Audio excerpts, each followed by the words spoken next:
Bonjour à tous.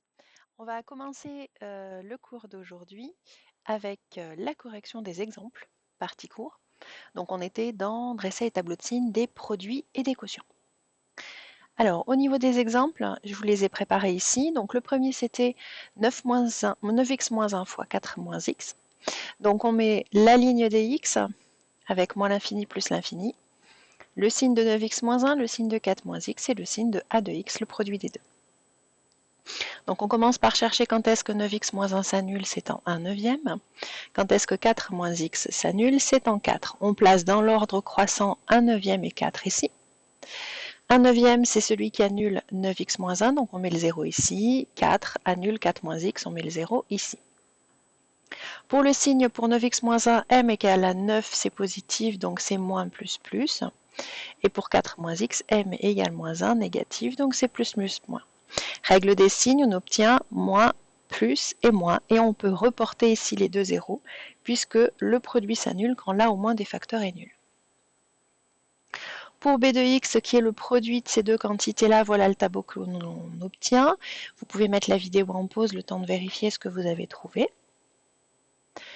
Pour c de x, cette fois-ci, c'est un quotient, donc on fait attention. On obtient les signes ici de 3x moins 4 et de moins 2x plus 1. Et la particularité, attention, c'est moins 2x plus 1 qui est le dénominateur du quotient. Lorsqu'il s'annule, c'est-à-dire en 1,5, c'est une valeur interdite de c de x. Voilà pour la correction, on va repartir partie cours et passer à la deuxième partie, résolution d'une inéquation produit ou quotient. Alors lorsqu'on veut résoudre cette fois-ci une inéquation, produit ou quotient, on dresse le tableau de signes du produit ou du quotient bien sûr et on résout l'inéquation grâce à la dernière ligne du tableau de signes. Donc vous allez juste rajouter sur la partie cours ici puisqu'il s'agit d'une inéquation produit ou quotient, donc on dresse le tableau de signes du produit ou du quotient.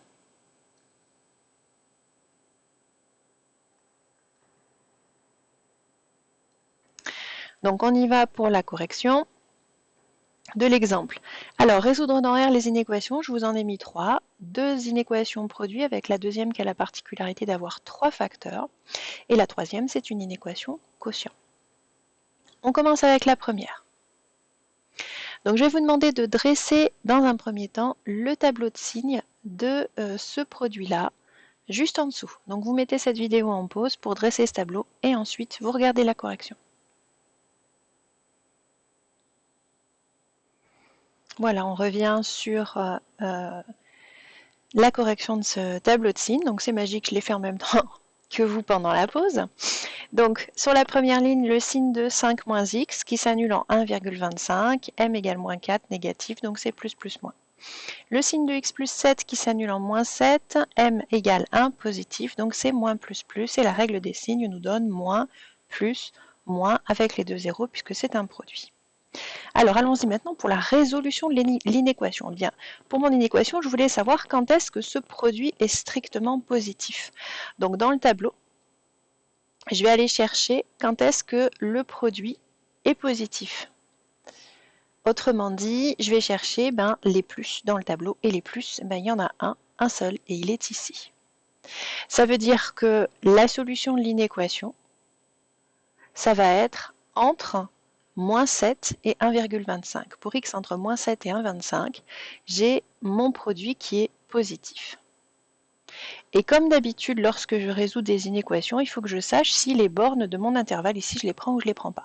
Et bien, comme c'est strictement positif, lorsque ça s'annule, je ne prends pas les bornes de mon intervalle, et donc j'ai les crochets qui sont ouverts. Ce que je vous propose de faire maintenant, c'est de travailler sur le deuxième exemple, où on a un produit de 3 facteurs. Donc en fait, vous allez voir que ça fonctionne exactement de la même façon. Première ligne, on va mettre les x. Deuxième ligne, on va mettre le signe du premier facteur, c'est-à-dire 3x plus 1. Ensuite, on va mettre le signe de 5x moins 7.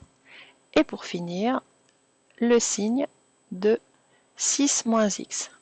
Dernière ligne, je vais juste écrire signe du produit, parce que si j'écris le produit des 3 facteurs, mais ça ne va pas rentrer dans la case.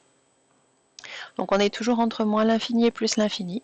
Donc même chose, vous allez mettre cette vidéo en pause, le temps de chercher à compléter ce tableau de signes. La règle des signes reste la même, même lorsqu'il y a 3 facteurs. Si on fait plus par moins, on fait plus par moins, ça fait moins, et moins par moins, ça fait plus. Au pire, vous ne remplissez pas la dernière ligne, et puis je reprendrai ça avec la correction. Allez, on met la vidéo en pause et on cherche. Allez, on y va pour la correction. Donc j'ai déjà complété les 3 premières lignes avec les signes des fonctions affines. Je n'ai pas complété les signes à la fin, on va faire ça ensemble. Donc quand il y a 3 facteurs, ça fonctionne toujours pareil, je les prends 2 par 2. Donc moins par moins ici, ça va faire plus.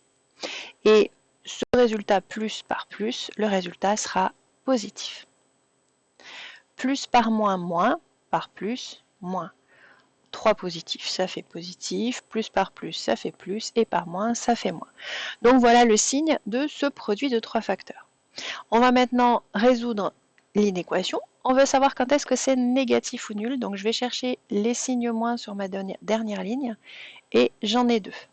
Donc ça veut dire que mon produit est négatif ou nul entre moins 1 tiers et 1,4, et puis entre 6 et plus l'infini. Cette fois-ci, c'est négatif ou nul, ça veut dire que je prends les zéros aussi. Donc on a moins 1 tiers compris et 1,4 compris, donc moins 1 tiers 1,4, intervalle fermé, union 6, intervalle fermé, crochet fermé, et plus l'infini vers lequel on met toujours un crochet ouvert. Voilà pour le deuxième exemple du cours. On termine avec le troisième exemple, et cette fois-ci, il s'agit d'un quotient. Si j'arrive à déplacer mon document. Ça y est, oula, je suis allée trop loin du coup. Troisième, un quotient. Alors même chose, vous allez construire le tableau de signes du quotient. Attention, c'est un quotient, il y aura probablement une double barre ici. Et puis vous essayez de résoudre directement l'inéquation. Donc vous mettez en pause et puis ensuite vous regardez la correction. Allez, c'est parti pour la correction de ce dernier exemple. Donc ici, j'ai fait le tableau de signes du quotient. Donc ça s'annule, le dénominateur s'annule en moins 1/2, le numérateur en moins 1 tiers. Donc ici, attention à la double barre. Et ici, on a un 0. Donc je cherchais quand est-ce que c'était négatif ou nul. Donc je cherche les moins sur la dernière ligne. Il y en a 2, ici et là. Donc en fait, je veux négatif ou nul, donc il y a ce 0 que je vais devoir ajouter. Donc les solutions, c'est entre moins l'infini, moins 1/2, et cette fois-ci, les 2 crochets sont ouverts puisque mon quotient n'est pas défini en moins 1/2. Union, moins 1 tiers plus l'infini, par contre moins 1 tiers, valeur où ça vaut 0, là on prend, donc ça fait moins 1 tiers fermé plus l'infini ouvert. On va passer partie exercice. On va chercher juste la première question de 2 exercices. Le premier exercice, c'est le numéro 37. Donc vous allez, vous l'avez sous les yeux, vous cherchez la première question en mettant en pause, et même chose, vous remettez en route quand vous avez trouvé pour regarder la correction. Allez, on y va pour la correction de cette première question. Donc vous avez là sous les yeux le tableau de signes de ce produit.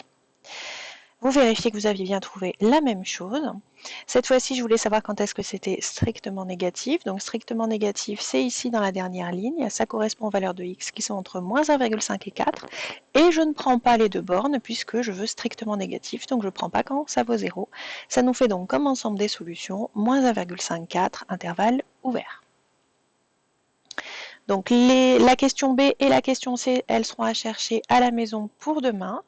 Pensez à le faire soit maintenant, tout de suite, soit à la fin de la vidéo, quand vous allez arrêter.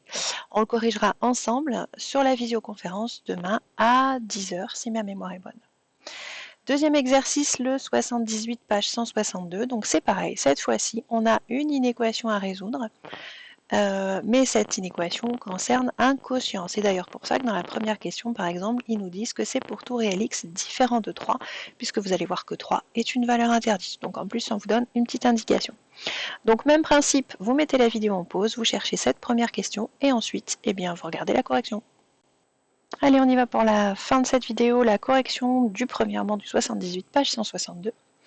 Donc vous avez ici sous les yeux le tableau de signes de ce quotient, avec la valeur interdite qui est bien 3, comme c'était indiqué ici dans l'énoncé. On voulait savoir quand est-ce que c'était négatif ou nul. J'ai donc trouvé le signe moins ici sur la dernière ligne, entre moins 0,5 et 3. Donc moins 0,5, je prends la valeur puisque je veux négatif ou nul. Par contre 3 qui est une valeur interdite, je ne prends pas la valeur. Voilà ce que ça donne au niveau de la solution. Une petite précision ici sur les valeurs que je mets là, que je calcule ici. Lorsqu'il s'agit par exemple comme ici d'un quotient qui a une valeur décimale exacte, on a le droit de mettre la valeur décimale. Par exemple un peu plus haut on avait trouvé un tiers, par contre un tiers n'a pas d'écriture décimale exacte, donc on laisse la valeur sous forme de fraction. Voilà, donc même chose, deuxième et troisième question à terminer pour demain. On commencera, après avoir répondu à toutes vos questions, par corriger ces questions-là demain matin pendant la visioconférence.